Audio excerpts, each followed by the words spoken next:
We're going. Welcome back, RawSangan family. So today I got first place at the Welcome Back to Yu-Gi-Oh tournament. Fortunately, I wasn't able to go to Lubbock Regional because of work, but I was able to go to this and still win it. Bro, not going to a regional? Kind of weird.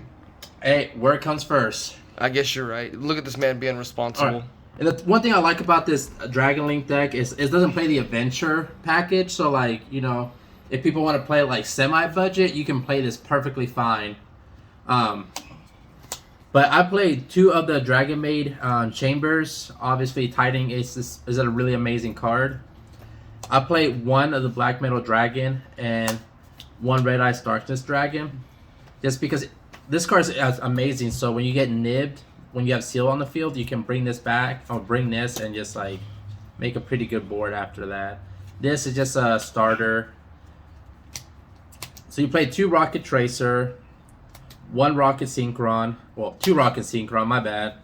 1 Rocket Recharger, 2 Absol Router, 1 black and 1 white dragon. Pretty staple. 3 of these cards, I always butchered the name. Seifert, I don't know. Seifert. Alright, so you play 1 Chaos 11-year Dragon. Probably the best card in this deck is because it breaks boards, it puts pressure on your opponent, it does so much. Takes a card out of your opponent's hand. Like literally, I don't think the Dragonlink deck would be as good without this card. So my little tech is the Galaxy Spiral Dragon. Basically it's an extender, and also it makes your monsters level 8, so you can make the vampire card, the zombie vampire. Spoilers. Oh, that card's clean. So you played 2 Nocto Visions, like again, extenders. The best hand trap of this format, of course, is Ogre.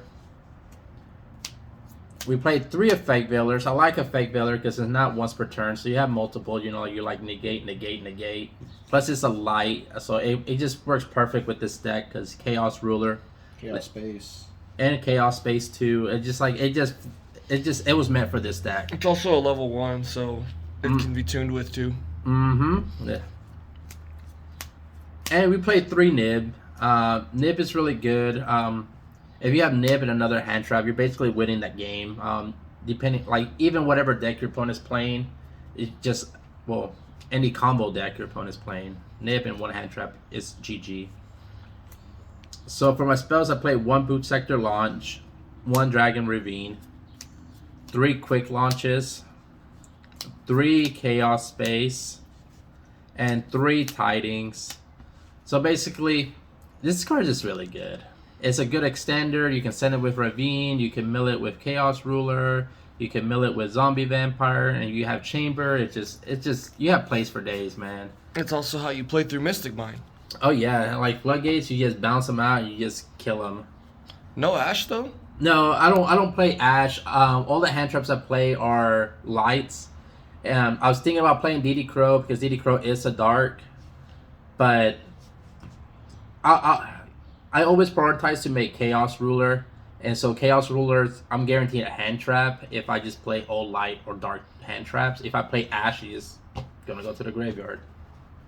Makes sense. So I played 1 Striker Dragon, 1 Pitsy, 1 Ramilus,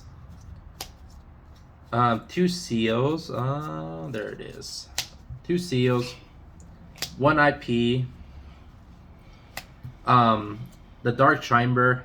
I can't tell you how much I love this card, this format, because everyone plays that IP card. So like, you just take it from your opponent, and like now it's yours. So like, it basically becomes your interruption, and you're like, sucker, you know what?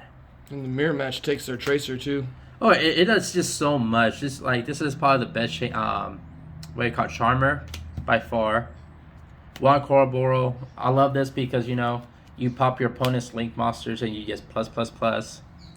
1 Nightmare Unicorn, 1 Triple Burst, 1 Borlo Dragon. This is supposed to be Asco Talker, but you know, I just got back to the game. I took like a couple of months hiatus and sold my Asco Talker. I completely forgot. So you gotta use what you have, man. So 1 Chaos Ruler, one Borlo Savage Dragon, one Hot Red, because everybody who played Dragonlink is one hot player, and the Zombie Vampire. How good was this card? It's pretty good. So you know you always want Monster Reborn the Ghost Ogre if you get it, or like Lancia when you're siding it. It just sometimes it gets pretty risky because you know if you go against Sorcel, you don't want to put the Tenyi's in the graveyard. If you play Eldritch, you don't want the Eldritch cards in the graveyard. So you got to be mindful about this card. But like if you open a handful of gas, this and Chaos Ruler will get you your hand traps that you need. So you will have your combos plus your hand traps. Also, since everybody's playing DP, you just mill one piece of the engine and then that whole thing's off. Yeah, that too. I haven't done that yet, but yeah. It's true. So I play 3 token collectors just because again you can mill it with the Zombie Vampire and you can also mill it with Chaos Ruler. And also if you have it in hand, you can also just pitch it with Dragon Ravine. Be like Dragon Ravine effects and it's for cost, whatever. I love it that it can activate from the grave. And it's a level 4. So it works really good with Tracer just to make like Borlo Dragon or Chaos. It's just being level 4 with this deck is really nice. I played 3 Twin Twisters and 3 Cyclones and 1 Harpy Fell Dusters. We're never losing to back row deck. Back row decks, they're annoying, so I just like get out of here. Skill Drain, get out of here. There can only be one, get out of here. Zombie World, get out of here. This deck is really fragile with like Floodgates. So you gotta max out on the back row remover. 2 Phantasmes. This is perfectly fine. I never missed the third one. Artifact Lancia. I loved it. Like again, only play light and dark hand traps. This is the exception because you can play it from the graveyard, so you want to mill it with Chaos Ruler. So yeah, pretty much that's it. Don't forget to subscribe to RawSangan, and I'll see you guys at regionals.